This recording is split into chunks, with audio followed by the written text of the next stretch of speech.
আহমদুল্লাহ সাহেব তিনি কি বলেছেন এই বিষয়ে?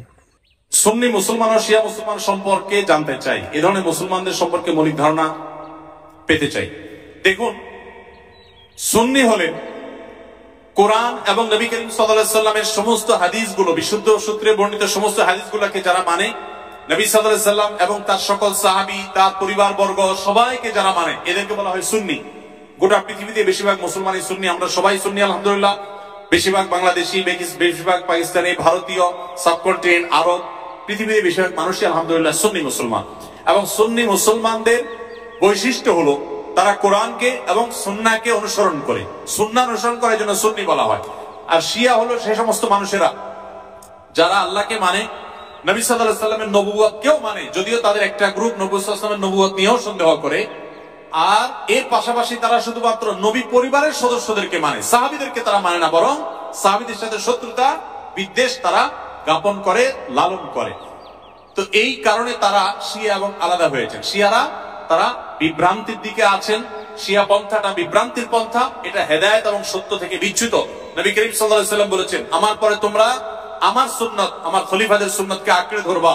নবীর সুন্নাত এবং আদর্শ যদি কেউ আঁকড়ে না ধরে, সাহাবীদের যদি আদর্শকে কেউ যদি ইগনোর করে, সে কখনো ভালো মুসলমান হতে পারে না। এজন্য আমাদেরকে সতর্ক থাকতে হবে এবং ভালো মুসলমান হতে হলে অবশ্যই কোরআন ও সুন্নাহ উভয়টাকে অনুসরণ করতে হবে। শিয়াদের মধ্যে কিছু কিছু গ্রুপ আছে যারা বিভ্রান্ত, পরিপূর্ণ ইসলাম থেকে তারা বাহির হয়নি।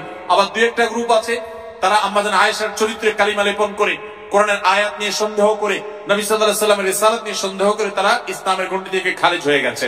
আল্লাহ তাআলা আমাদেরকে কোরআন এবং সুন্নাহ উভয়টার অনুসরণ করার তৌফিক দিয়েছেন। আমরা আহলে বাইতকে, রাসূলুল্লাহ সাল্লাল্লাহু আলাইহি ওয়াসাল্লামের পরিবারকেও ভালোবাসি, আবার তার সাহাবীদেরকেও ভালোবাসি। আমরা এখানে কোনো বিভক্ত করি না, তারা বিভক্তি করেছে, এগুলো তাদের সাথে আমাদের পার্থক্যের জায়গা। আমি মোহাম্মদ দেলোয়ার হোসেন, আমার প্রশ্ন হলো, বাবা মাকে খুশি করলে স্ত্রী মন খারাপ করে, আবার স্ত্রীকে খুশি করতে গেলে বাবা মার মন খারাপ হয়, তাই বাবা মার জন্য স্ত্রীকে ত্যাগ করা লাগে, আমি কি করব একটু বলবেন? ভাই, এই প্রশ্নের উত্তর গত বছর আমি দিয়েছি, সব সময় আমি দেই।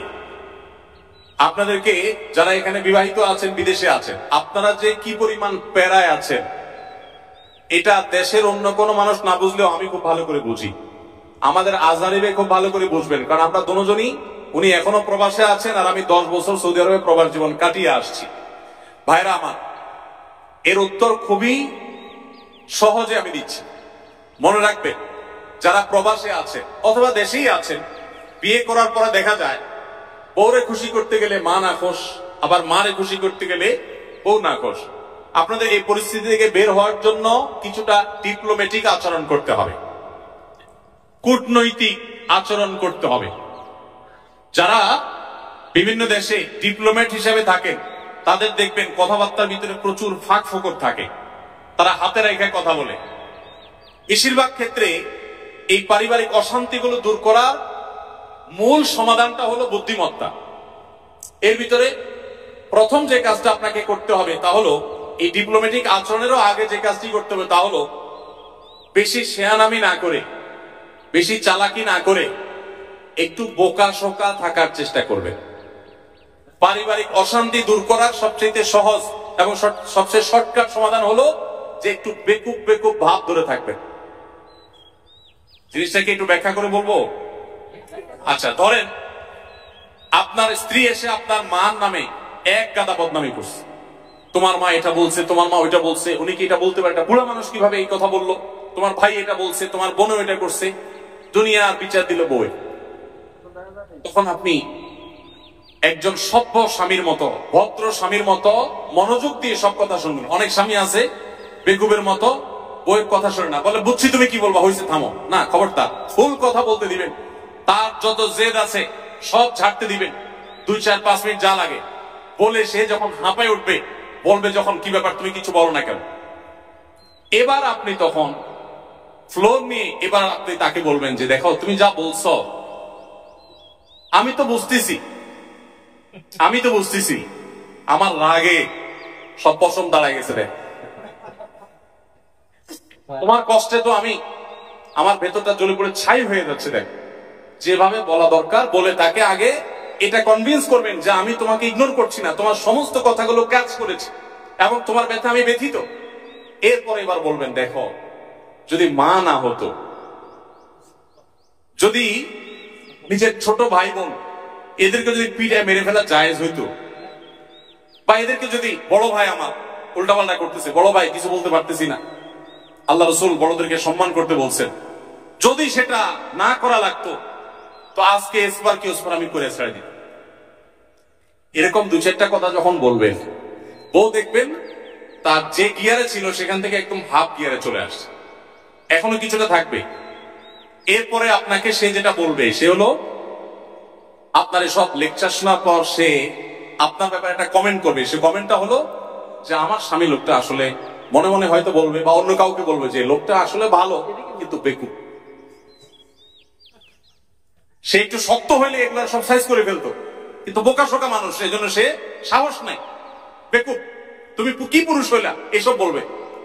তো বললে তখন একদম বেকুব শেকুব থাকে। বাইরে বহুত পণ্ডিতি করেন কিন্তু বাসায় পণ্ডিতি করে না, সব জায়গায় পণ্ডিতি করতে যায় না, এখানে খুব বোকা শোকা থাকবে। বুঝতে পারছেন কথা? এবার আসেন মায়ের পাঠ। মা যদি আইসা বলে এই শুনে দিকে তোর সাথে কথা আছে, বলবেন মা কি বলবা বলো। এবার মাকে যদি বলেন যে বাবা তোর বউ এই এই বলছে, এই এই করছে, সে কি এটা করতে পারে, কত বড় সাহস, তোর গলায় ধরে দিয়ে মরা উচিত। মা যদি এসব কথা বলে, মাকে একইভাবে বলবেন মা আল্লাহ নবী সাল্লাল্লাহু আলাইহি সাল্লাম কোনোদিন স্ত্রীদের গায়ে হাত তোলেন নাই। ইসলামে যদি বউ পিটানোর নির্দেশ থাকতো তো আজকে ঠ্যাং উপর দিক বাইন্দা আমি পিটাইতাম। আমার হাতটা শুধু বাইন্দা রাখছে ইসলাম। আল্লাহ রসুল কোনদিন স্ত্রীদের গায়ে হাত তোলেন না। না হলে মা এত বড় সাহস, এরকম কথা সে বলতে পারে। যা কি বলছে না বলছে সেটা পরে, আপনি বিচার বিশ্লেষণ না করতে গিয়ে উপস্থিত ওই জায়গাতে সামাল দেওয়ার চেষ্টা করবেন। কথা কি বুঝতে পারছেন? আপনার এই আচরণ শোনার পর আপনার মা কি বলবে জানেন? মাও ঠিক ওই বউয়ের মতোই বলবে আমার ছেলেটা আসলেই মানুষ ভালো, সমস্যা হলো আমার পোলাটা না বোকা, একদম বেকুব, এই জন্য সে। তো বউয়ের কাছেও বেকুব থাকলেন, মায়ের কাছেও, কিন্তু আপনাকে কেউ দোষী সাব্যস্ত করবে না। আর যদি পণ্ডিতি করে বউরে বলতে চান ঠিক আছে আমি দেখতেছি, থামো তুমি। মা কিভাবে এইসব কথা বলে, এরপর যেমন মা কই আসো তুমি, এদিকে আসো, এবার বসে মার সাথে আলাপ শুরু করবে। ওখানে বাঁধবে একটা ইউক্রেন রাশিয়া যুদ্ধ, বিশাল কাণ্ড হয়ে যাবে। ওই কাণ্ড করার পর বউয়ের কাছে আইসা যদি মনে করেন যে বউয়ের জন্য মার সাথে ঝগড়া করছি, বউ মনে খুশি হবে, জীবনও খুশি হবে না, জীবনও খুশি হবে না। যতই করেন বউরে খুশি করতে পারবেন না, কোন একটা প্যাঁচ বাঁধবেই এবং কোন একটা ফাঁক বের করবে। আর মা তো নাখোশ হইছেই। আবার মায়ের হয়ে যদি বলেন এই তুমি কত বড় সাহস, আমার বোনরে কি করলে, বাইরে কি করলে, মারে কি করলে, দেখবেন আরেক যুদ্ধ পাচ্ছে। এই জন্য এগুলোর খুব বেশি পণ্ডিতি না করে যথাসম্ভব একটু কূটনৈতিক আচরণ করে, একটু চালাকি করে, একটু বোকা সেজে সমাধান করার চেষ্টা করবেন। আবার সব সময় এই পলিসি অবলম্বন করবেন না। এখন মুশকিল হলো শিখাই দিলে মহিলারাও এগুলো শুনে ওয়াজ, তারাও শিখা যায়। এবার মহিলারা ঘরে গেলে বলে যে না পলিসি তো আগে থেকে জানা, তুমি বোকা সাজতেছ। তখন আপনি একেবারে মানে সিরিয়াস বোকা, শুধু ওই মুহূর্তের জন্য, সবসময়ের জন্য বোকা। আসলে ঘরে যারা যত বেশি বোকা থাকে তারা তত বেশি সুখে থাকে। বোকাদের সাংসারিক জীবনে তারা সুখে থাকে, আর শেয়ানা পাবলিক গুলো সব দৌড়ের উপরে থাকে। এই জন্য বাহিরে ব্যবসা বাণিজ্যে শেয়ানামি করেন, পাকনামি করেন, কিন্তু ঘরে বেশি পাকনামি করতে আইসেন না। একটু মুরব্বী মানার চেষ্টা করেন। তবে হ্যাঁ, কিছু কিছু ক্ষেত্রে আপনাকে কিন্তু স্ট্রং হতে হবে। আমি এই কথা বলছি এর মানে এই না যে আপনার স্ত্রীর প্রতি আপনার মা বোন জুলুম করবে আর আপনি সবসময় শুধু নাটক করে যাবেন না। তাদেরকেও বিনয়ের সাথে তাদের অন্যায় থেকে আগে বিচার বিশ্লেষণ করবেন, তারা অন্যায় করছে কিনা, বাধা দিবেন। আবার স্ত্রী যদি ভুল করে তাকেও অন্যায় থেকে বাধা দিবেন। প্রয়োজনে আপনি ইসলামী শরিয়ার নীতিমালা আলোকে শাসনও করবেন, কিন্তু মূল পলিসি হবে ওই যে বেকুব ভান বা বেকুব আপনার নিজেকে হিসাবে উপস্থাপন করার চেষ্টা করবেন। এটা অনেক সহজ একটা উপায়। তো সুপ্রিয় দর্শক মণ্ডলী, আমরা আশা করি বুঝতে পেরেছি শাইখ আহমদুল্লাহ সাহেব তিনি কি বলেছেন।